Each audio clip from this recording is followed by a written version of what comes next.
Hulle word wat jy is.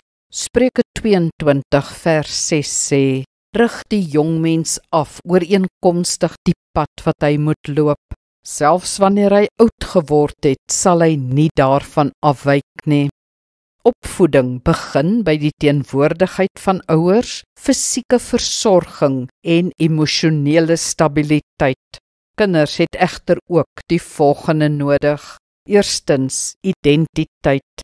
Kinders moet groot word met 'n gevoel van behoort, as deel van 'n familie en 'n taal- en kultuurgroep. Dit skep sekerheid en voeg waarde toe. Tweedens, waardes. Kinders moet weet wat is belangrik en wat nie, wat die ononderhandelbares is. Dit vorm die grense van hulle gedrag. En derdens, geloof en sin.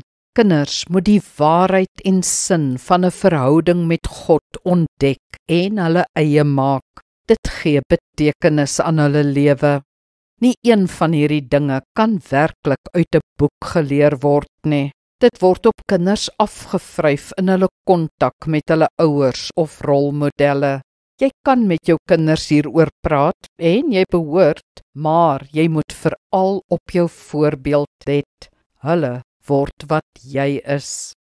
Kom ons bid saam.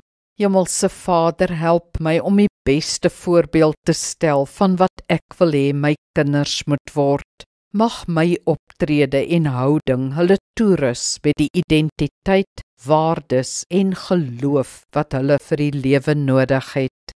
Amen. Die Here seën jou.